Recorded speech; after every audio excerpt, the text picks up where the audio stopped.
ಇನ್ನು RSS versus Priyank Kharge ನಡುವಿನ fight ಯಾಕೋ ಸದ್ಯಕ್ಕೆ ನಿಲ್ಲುವ ಲಕ್ಷಣಗಳು ಕೂಡ ಕಾಣಿಸ್ತಾ ಇದೆ.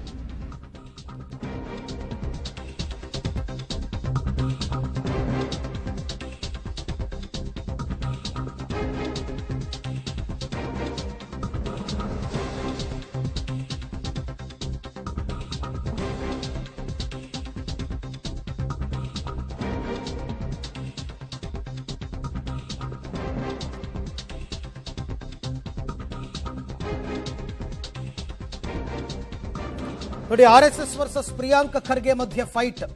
RSS ನೋಂದಣಿಗೆ ಪಟ್ಟು ಹಿಡಿದಿದ್ರು ಪ್ರಿಯಾಂಕ್ ಖರ್ಗೆ. ಈಗ RSS ಮುಖ್ಯಸ್ಥರಿಗೇನೆ ಪತ್ರ ಬರೆದಿದ್ದಾರೆ. RSSಗೆ 100 ವರ್ಷ ತುಂಬಿದ ಹೊತ್ತಲೇ ಪತ್ರ. ಕಾನೂನಾತ್ಮಕ ನೋಂದಣಿಯ ಸ್ಪಷ್ಟೀಕರಣವನ್ನು ಕೇಳಿದಾರಂತೆ ಪ್ರಿಯಾಂಕ್ ಖರ್ಗೆ. ಅಂದರೆ ಯಾಕಿನ್ನು ನಿಮ್ಮ ಸಂಸ್ಥೆ ನೋಂದಣಿ ಆಗಿಲ್ಲ? ಸ್ವತಃ ಮೋಹನ್ ಭಾಗವತ್ ಅವರಿಗೆ ಪತ್ರ ಬರೆದು ಸ್ಪಷ್ಟನೆಯನ್ನ ಪ್ರಿಯಾಂಕ್ ಖರ್ಗೆ ಕೇಳಿದ್ದಾರೆ. ಯಾರು ಬಿಟ್ಟರೂ ನಾನು ಬಿಡಲ್ಲ ಅನ್ನೋ ರೀತಿಯಲ್ಲಿ ಈಗ ಪ್ರಿಯಾಂಕ್ ಖರ್ಗೆ ಅವರು, ಇದು ಹೊಸದೇನೂ ಅಲ್ಲ, RSS ರಿಜಿಸ್ಟ್ರೇಷನ್ ಬಗ್ಗೆ ಮೊದಲಿಂದನೂ ಪ್ರಶ್ನೆ ಮಾಡ್ತಾ ಇದ್ರು ಪ್ರಿಯಾಂಕ್ ಖರ್ಗೆ. ಈಗ ನೇರವಾಗಿ ಮೋಹನ್ ಭಾಗವತ್ ಅವರಿಗೆ ಪತ್ರ ಬರೆದಿದ್ದಾರೆ. ಯಾಕೆ ನಿಮ್ಮ ಸಂಸ್ಥೆ ಇನ್ನೂ ಕೂಡ ನೋಂದಣಿ ಆಗಿಲ್ಲ ಅಂತ ಪ್ರಶ್ನೆ ಕೇಳಿದ್ದಾರೆ. ನೋಡೋಣ ಇದಕ್ಕೇನಾದರೂ RSSನಿಂದ ಉತ್ತರ ಬರುತ್ತಾ ಅಥವಾ ಮೋಹನ್ ಭಾಗವತ್ ಅವರೇ ಸ್ಪಷ್ಟೀಕರಣವನ್ನು ಕೊಡ್ತಾರಾ ಇಲ್ವಾ ಅಂತಕ್ಕಂಥದ್ದು.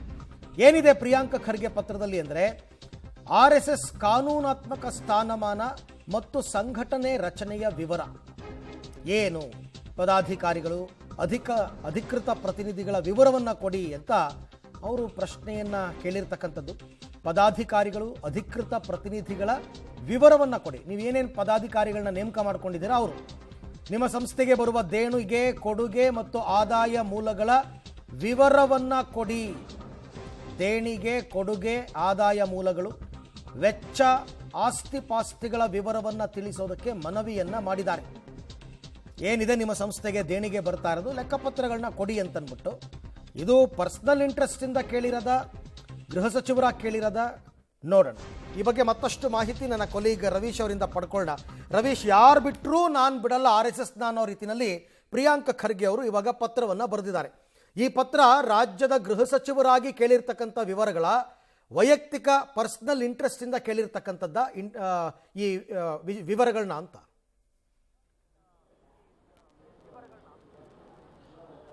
ಅರವಿಂದ್, ಪ್ರಮುಖವಾಗಿರ್ತಕ್ಕಂಥದ್ದು ಅವರ ಲೆಟರ್ಡಲ್ಲೇ ಕೇಳಿದ್ದಾರೆ. ಅಂದರೆ ಅದರಲ್ಲಿ ಹೋಮ್ ಮಿನಿಸ್ಟ್ರು, ಇನ್ಫಾರ್ಮೇಷನ್ ಟೆಕ್ನಾಲಜಿ ಮತ್ತು ಬಯೋಟೆಕ್ನಾಲಜಿ, ಗವರ್ನೆನ್ಸ್ ಮಿನಿಸ್ಟ್ರು ಅಂತಲೂ ಕೂಡ ಸ್ಪಷ್ಟವಾಗಿ ಇದೆ.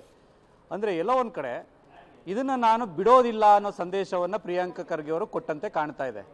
ಯಾಕೆಂದರೆ ಆವಾಗ ಮಾರ್ಚ್ ಪಾಸ್ಟ್ ಸಂದರ್ಭದಲ್ಲಿ, ಪಥಸಂಚಲನ ಸಂದರ್ಭದಲ್ಲಿ ಆದಂಥ ರಾದ್ದಾಂತ ಫೈಟು ಮತ್ತು ಹಿನ್ನಡೆ ಇದೆಲ್ಲವನ್ನು ಕೂಡ ಎಲ್ಲೋ ಒಂದು ಕಡೆ ಇಟ್ಕೊಂಡಿದ್ರೇನೋ.